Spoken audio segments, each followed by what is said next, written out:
Who are the greatest three fighters from every single country in the UFC? Well, at least the main countries. That's what I want to discuss in today's videos.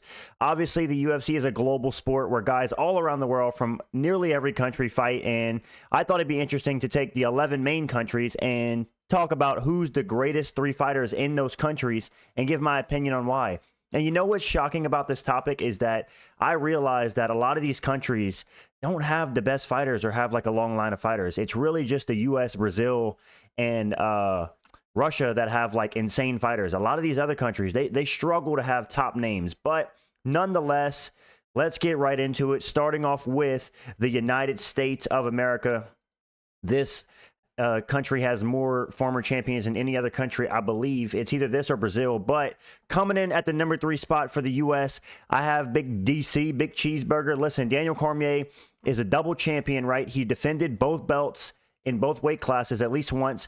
He won the belt in Jon Jones' absence at light heavyweight. He defended it against Volkan Oezdemir, moved up, knocked out Stipe, then defended the belt against Derek Lewis. DC is a bona fide legend, you know, double champion, 2 title reigns, knocked out Stipe Miocic, beat I think a 15-1 Volkan Oezdemir at the time, submitted Prime Rumble 2 times, which is very impressive, beat Alexander Gustafsson, just ragdolled Dan Henderson, you know, beat Derek Lewis up at heavyweight. So yeah, my boy DC, Popeye's Chicken, he got to come at number 3. And plus, dude, when you want to talk about the best physiques for MMA, does it get better than DC? Either way, he's number 3. Let's get to the number 2 spot where we have none other than Mighty Mouse. Listen, the most title defenses in UFC history with 11. I do not think this is ever going to be broken because with the current state of modern MMA or modern UFC, it's a lot harder to defend the belt 11 times than it used to be. So the fact that this guy was emoting on guys, and, you know, a lot of people say that DJ's resume is overrated because he hasn't beaten any former champions. Well, guess what? There was no way for there to be a former champion at flyweight because he was the only flyweight champion until the division caught up to him, and eventually Henry Cejudo beat him. But either way, Demetrius Mighty Mouse Johnson is the second greatest USA fighter of all time. And number 1, Jon Jones, most former champions beat out of any fighter on the entire UFC roster. He's beaten guys like Glover Teixeira, like Rashad Evans, Shogun Rua, Rampage Jackson, Alexander Gustafsson twice, Daniel Cormier, Stipe Miocic, who else? Cyril Gane, and I forgot a few, Lyoto Machida. Like, he's beaten a lot of guys, and obviously he's been on the top forever. And although he's ducking right now and he doesn't look great, the fact that he was on top at age 23 and he's still the heavyweight champion at age 37 is somewhat impressive. I do think he's ducking Tom, but either way, this are the top 3 fighters in the United States, in my opinion. Moving on to the next one, Francois. France is interesting because you don't have a lot of, like, goats of France, you know, but coming at the number 3 spot, I have the GOAT, Czech Congo. This guy's most known for his fight with Pat Barry, where he nearly got knocked out. It was a back and forth war. If this happened, and if this fight with Pat Barry happened in modern day UFC, Czech Congo would have got defeated by TKO, but they let the fight go on, and he came back to knock out Pat Barry, which is one of the most insane comeback performances we've ever seen. And yeah, man, Czech Congo is a pioneer of French MMA. He was never a champion, but, you know, he was a good, solid journeyman in the UFC, winning some fights, losing some fights, and yeah, a pioneer of French MMA, one of the first French fighters in the UFC. Moving on to number 2, Nasruddin Imavov. I know he is from Dagestan. He was born there, but he reps France. That's his flag. That's where he resides. So obviously he's going to be the second greatest French fighter in this list. Nasruddin Imavov just knocked out Israel Adesanya. He's on a great run right now. Ever since losing to Sean Strickland, he's looked great. He's in the title mix at middleweight now, so if he can win the title, he might move above number 1. And yeah, man, Nasruddin Imavov, although I don't like his face for some reason, there's something about his face that makes it very punchable. I still respect him as an athlete, and I do think he is the second greatest French mixed martial artist of all time. And coming in at the number 1 spot, one of my least favorite fighters, Cyril Gane. This guy's as inactive as they come. And I don't know, man, just something about his face, too. Cyril Gane pisses me off. This guy doesn't take his MMA career seriously. And he is the reason that we are in the Jon Jones saga right now. If he defeated Jon Jones, then the division would have been restored and Tom would be champ. But either way, Cyril Gane, one of the greatest strikers we've ever seen in the UFC heavyweight division. Interim UFC champion. Challenged for the title 2 times. Has great wins. but an inactive fighter. But he is, as of now, the greatest mixed martial artist to reside to come out of France, in my opinion. So yeah, I have good old Cyril Bongamin gone at the #1 spot. Moving on to China, who is the greatest UFC fighters to come out of China? Well, coming at that #3 spot, Li Jingliang, the Leech. Listen, this guy is on a bit of a downturn right now, but in his prime, this guy was one of the best fighters out of China in the welterweight division. He's been in the UFC for a very long time. I think since like 2013, 2014, knocking guys out, holding this position. I don't know. Has he ever been a ranked UFC welterweight? Let me know. But obviously, whenever people think of Li Jingliang now, they think of him getting ragdolled by Hamzat. They think of him getting destroyed by Carlos Prates by knockout. But I still think he won that D-Rod fight. That was a robbery. And yeah, man, Li Jingliang, he's one of the first UFC fighters to come out of China. Him and Kung Lee, but I put him right above Kung Lee. I think he was a little bit better of a fighter. So yeah, I have Li Jingliang at the #3 spot. Coming at the #2 spot, the biggest dong in the UFC, Song Yadong, Song My Dong, whatever you want to call him. The guy that just defeated Henry Cejudo via eye poke. What an absolute legend. Song Yadong has been a perennial contender in that bantamweight division. He's been in the UFC since he was like 20 or 21 years old, and this guy's still only 27, and he's been in the UFC like 6-7 years. It's quite crazy that Song Yadong is still one of the youngest fighters at bantamweight. And yeah, man, he's doing his thing. He just beat Henry Cejudo controversially, but he was winning the fight, in my opinion. And yeah, man, the second greatest fighter to come out of China, in my opinion. Does he have potential to be a champ? Yes. Is it a very low chance? Yes. With Merab and those other guys at the top, he's going to struggle when he already has losses against guys like Corey Sandhagen. Nonetheless, this guy's defeated some great opponents, and he is the second greatest fighter to come out of China. And the #1 is going to be Zhang Weili. Listen, the only Chinese champion in UFC history, whenever she defeated Jessica Andrade, I think in a record 48 seconds, knocking her out. And she's defeated Joanna Jędrzejczyk twice. She defeated Carla Esparza. She just defeated an undefeated Tatiana Suarez. I mean, you want to talk about being levels ahead of her competition. And yeah, man, Zhang Weili is just amazing magnum. I wish we could see her more often. She's one of the few female WMMA fighters that I actually enjoy watching. She's very skilled. She brings it every time. She's well-rounded.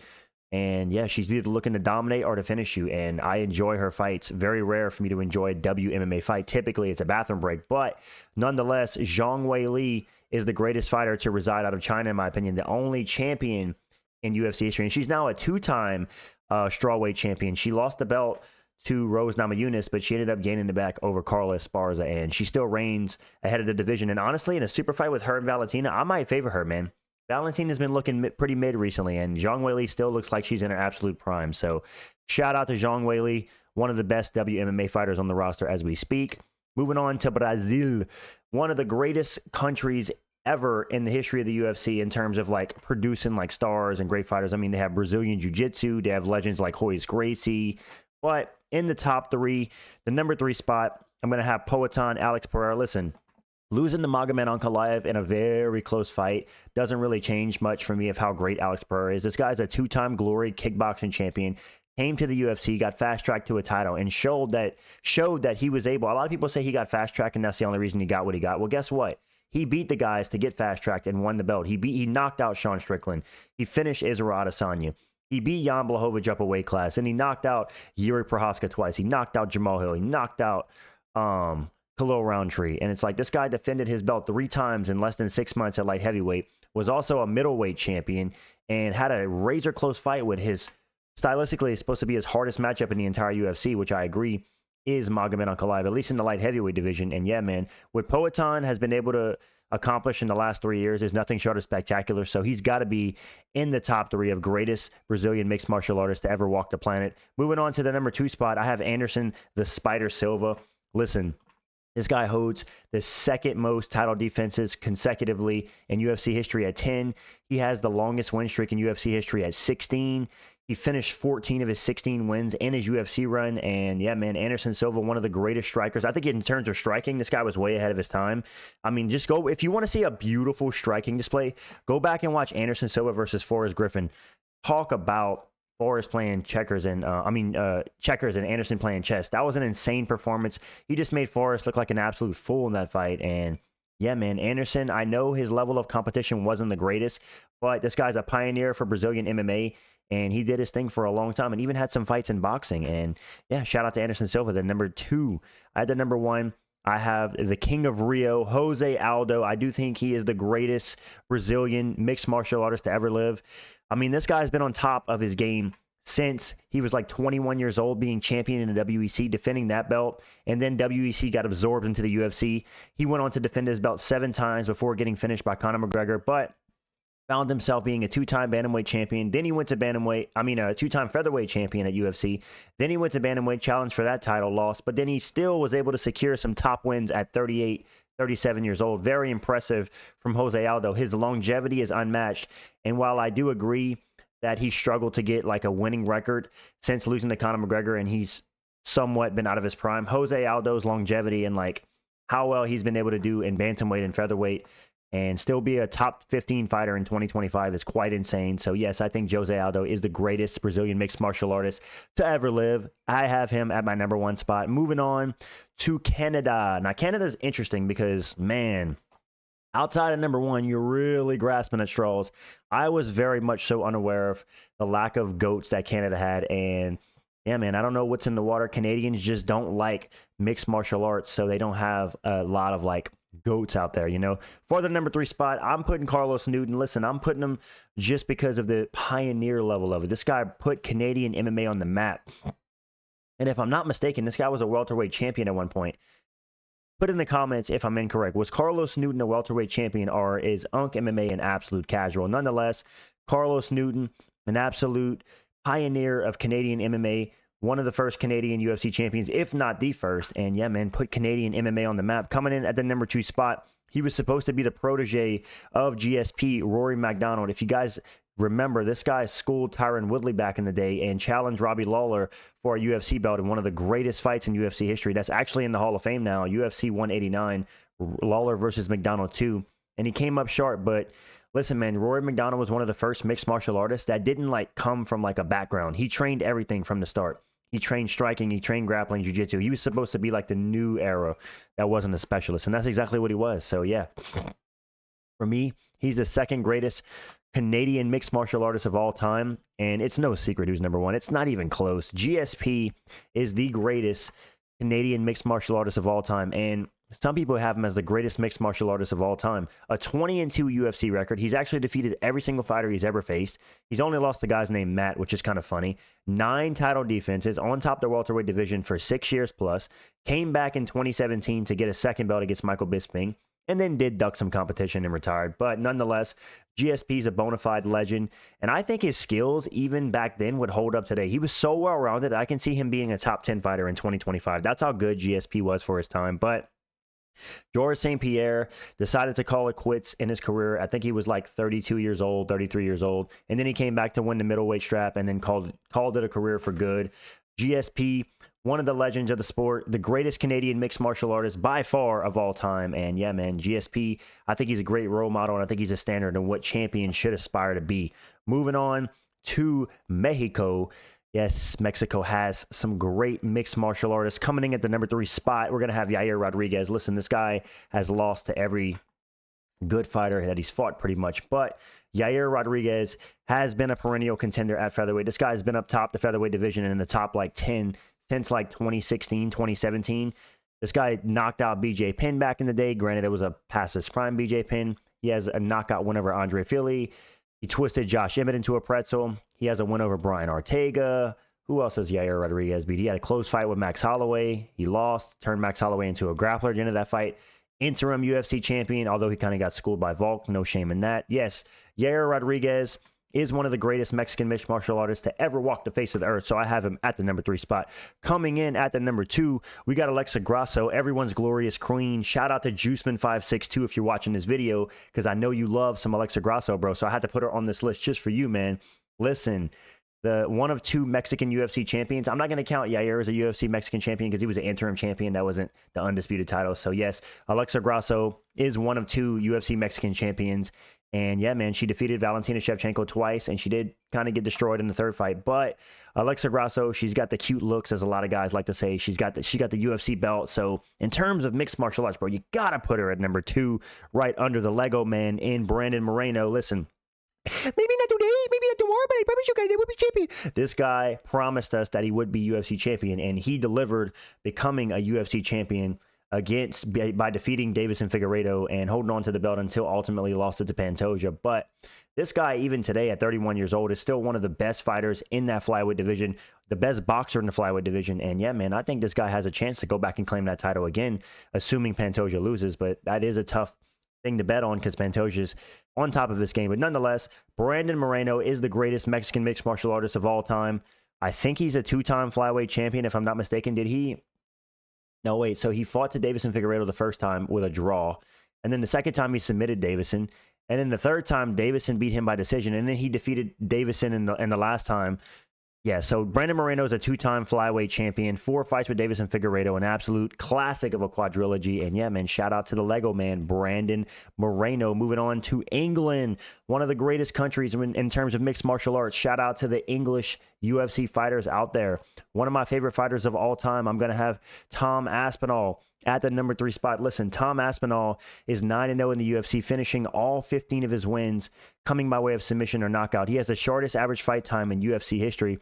He has finishes over guys like Sergey Pavlovich, a finish over, Curtis Blades, finished over guys like Andrei Arlovsky, dude. He has finishes over Marcin Tybura, dude. Sergey Spivak. Tom Aspinall is a bona fide legend, and if it wasn't for the heavyweight division being the blob central that it is, this guy might even be higher than number 2. But nonetheless, Tom Aspinall is doing his thing. He's trying to get that fight with Jon Jones right now, and I hope he does because everyone wants to see it. But this guy, in the short time he's been in the UFC, he's been able to be in a wrecking ball and claim that number 3 spot as an interim heavyweight champion, arguably undisputed. The third greatest Britain mixed martial artist of all time. At the number 2 spot, I have Leon Rocky Edwards. Look at me now. Back shots dead. Leon Edwards, one of the greatest English mixed martial artists. Yes, I know he's technically born in Jamaica, or he's of Jamaican descent, but he resides out of Birmingham, England. So I am going to put him on the UK list. And yep, he had a very long, like 12 or 13 fight unbeaten streak in the UFC. Ultimately got his title shot against Kamaru Usman, knocked him out with 1 minute to go. One of the most legendary knockouts, ended Kamaru Usman's streak. And then he beat him in the rematch pretty soundly. Got a second title defense over Colby Covington, and then ultimately was dethroned by Malal Muhammad. But nonetheless, what Leon Edwards is be able to achieve as an English mixed martial artist is very impressive, and I have him at number 2. And at the number 1 spot, it's everyone's favorite Brit, Michael Bisping. Listen, buddy. Yes, Michael Bisping, in my opinion, is the greatest English mixed martial artist of all time.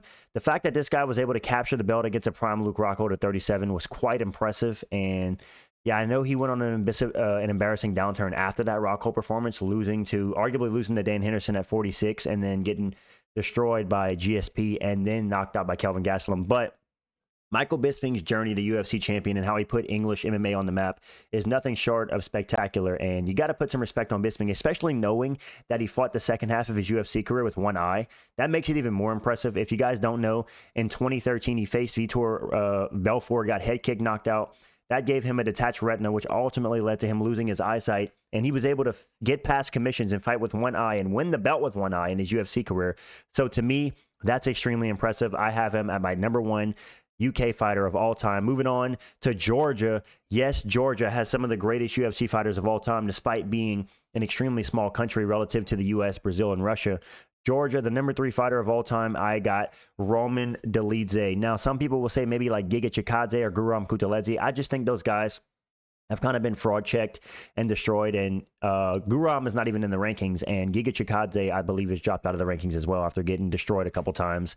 And yeah, man, Roman Dolidze still doing his thing. He just got to win over the GOAT, Marvin Vettori. And he has wins over another GOAT on paper in Anthony Smith.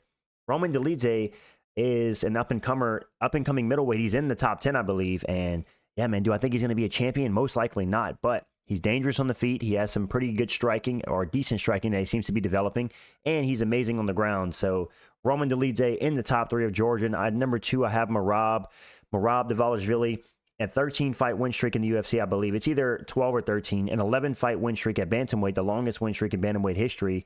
UFC bantamweight champion, 1 title defense. He's beaten guys like Sean O'Malley, Umar Nurmagomedov, Jose Aldo, Marlon Moraes. Like the line of guys Henry Cejudo that he's beaten recently. Granted, he couldn't get finishes over him. He still dominates his opposition. And yeah, man, he became the UFC bantamweight champion, and I'm excited to see where his run goes from here. I do think they're going to do the Sean O'Malley rematch, and I think you have to favor him in that rematch. But nonetheless, I think Merab is the second greatest Georgian fighter of all time at the #1 spot. Yes, I do think that Ilia Toporia's quality of wins and the fact that he's been able to get a finish over the last two guys he's been able to get a finish over and be pound for pound #3 in the rankings, Ilia Topuria is above Merab, in my opinion. A lot of people will disagree with this take, but Ilia Topuria, featherweight champion, knocked out Max Holloway and Volkanovski back-to-back, arguably the two greatest knockouts back-to-back in UFC history. Then he 50-42 is a guy like Josh Emmett, and he has a knockout, a submission win over Bryce Mitchell, which is underrated in hindsight. He has a win over Yusuf Zalal for his UFC debut, which aged very well. He's now a ranked fighter. A knockout over Damon Jackson, who was 17-3 at the time. A knockout over Jai Herbert. He also has, he was the first guy to beat Ryan Hall in the UFC, who was like the boogeyman of the featherweight division for a while because of his grappling. So Ilia Topuria, in my opinion, has done more impressive stuff than Merab, and I think he's a little bit greater. And listen, if Ilia Topuria gets that Islam fight and he goes out to knock out Islam, then he sets the bar way ahead of Merab. But either way, the fact that Georgia is such a small country and they've been able to gather some of the greatest UFC fighters is very impressive. These are my top 3 Georgian UFC fighters. Moving on to Russia. Russia recently, in the last 5 to 7 years, has really stamped their name on the map with some of the greatest fighters to ever exist in the UFC. At the #3 spot, I have Petr Yan. Now, just to get it out the way, Fedor is not on this list. Listen, I know Fedor is a pioneer of Russian MMA, and he was one of the greatest Russian heavyweights, or one of the greatest heavyweights, period. But listen, I think Fedor's level of competition and the guys he beat, I'd say 60% of Fedor's record is beating taxi drivers with no record. And I just can't put that over a guy like Petr Yan, who's just faced the absolute best of the best and is just a bona fide legend already in that UFC bantamweight division. Petr Yan became the bantamweight champion in 2020 after he defeated Jose Aldo, a prime Jose Aldo, at least prime bantamweight Jose Aldo, not prime overall. But he has wins over guys like Aljamain Sterling. Yes, I think he won that first Aljamain fight, in my opinion. He should have also had a win over Sean O'Malley. Very close fight, but I thought he edged it out. He has wins over guys like Song Yadong, a win over Davison Figueiredo, a win over Uriah Faber back in the day, win over Jimmy Rivera. Listen, Petr Yan was the boogeyman. He kind of lost his aura after getting destroyed by Merab, but I do think this guy is the third greatest bantamweight or Russian MMA fighter of all time. So I have him on this list, and if he keeps winning and who knows, man, even gets back to that belt, he might move up on this list. I don't think he's going to move up. He's probably going to remain #3 because the #2 guy is Khabib Nurmagomedov. Yes, a lot of people are going to say he should be #1, but I have one other guy above him. Khabib Nurmagomedov, 29-0 in his MMA career, 13-0 in the UFC. Never bled, never was cut, barely lost a round in his entire career. UFC lightweight champion, 3 title defenses, submitting Justin Gaethje, Dustin Poirier, and Conor McGregor back-to-back. Also a win over prime Rafael dos Anjos. Khabib is a bona fide legend in Russian MMA. He also was the pound-for-pound #1 fighter in the world at one point, but he did retire in the middle of his prime at 32 years old. So, in my opinion, that does disqualify him from being #1 because I just think the guy above him, who just happens to be his protege, Islam Makhachev, is above Khabib. Yes, I stand by that. Let me just do some comparison of stats. Islam Makhachev has a longer win streak at 15 versus 13. He has more finishes during his title run. Islam's finished 8 of his 9 last opponents, whereas Khabib was a bit of a decision merchant in the beginning of his UFC career. Islam also has more wins against pound-for-pound fighters than Volkanovski and Charles Oliveira. Islam also has more lightweight title defenses at 4 versus Khabib's 3, and you can argue that his level of competition is a lot better. So yes, I do think Islam has surpassed Khabib as a greatest Russian MMA fighter of all time. And listen, if Islam gets more and more win, he's now officially has the longest win streak in UFC history, tied with Anderson Silva, and I think he's just going to keep building his resume. So this, in my opinion, are the 3 greatest Russian MMA fighters of all time. Moving on to the next country, we got Australia. Yes, Australian MMA is huge and recently has gotten even bigger, and they have stamped themselves with some of the greatest mixed martial artists of all time. Starting off at #3, I have Jack Della Maddalena. Yes, I'm putting him over the GOAT, Tai Tuivasa, who's on a 5-fight losing streak. Listen, JDM, being that Shavkat is injured, is going to be getting his title shot against Bilal Muhammad. And the fact that JDM, I think, is on like a 17-fight win streak right now, or 18-fight win streak, and he's been able to stay undefeated in the UFC. I think JDM might have started his MMA career 0-2. Someone correct me in the comments. He started off with 2 losses somewhere at the beginning of his career, and he has not lost since. And this guy has been impressive and unimpressive at the same time. But what he's been able to do in the last like 4 years in the UFC and stamp himself as a top contender, being on a long win streak as he is, and now he's getting his title shot. JDM is slowly becoming one of the best mixed martial artists out of Australia, and I hope he gets it done against Bilal. I'm rooting for him. At the number 2 spot, we have Robert Whittaker. Became a middleweight champion. Whenever he went up to middleweight, he was undefeated for like 7 or 8 years before ultimately getting knocked out by Israel Adesanya. And yeah, man, Robert Whittaker was able to get the middleweight strap. He was able to get a title defense against Yoel Romero. And even after losing to Adesanya, this guy went on to win a ton of fights. And if your name wasn't Israel Adesanya for a long time, Robert Whittaker was piecing you up, beating guys like Marvin Vettori, beating guys like Jared Cannonier, Derek Brunson, let me think, Darren Till, Ikram Alaskarov by knockout. Yeah, he had a lot of great wins, Bobby Knuckles, and in his prime was one of the greatest Australian mixed martial artists. And I think he's one of 2 Australian champs, because the other Australian champ is Alexander Volkanovski, by far the greatest Australian mixed martial artist of all time. This guy beat a prime Max Holloway 3 times. He nearly beat Islam and was a pound-for-pound #1 fighter in the world. 5 title defenses, wins over guys like the Korean Zombie, Yair Rodriguez, Brian Ortega, Chad Mendez, Jose Aldo. 3 wins over Max Holloway. Volkanovski's run is absolutely legendary, and in my opinion, he is by far the greatest Australian mixed martial artist of all time. And if he's able to go out there and beat a prime Diego Lopez, that would just stamp it even more. Imagine if Volkanovski beat prime Diego Lopez, defended the belt against Movzar, went up to lightweight, and avenged his loss to Ilya.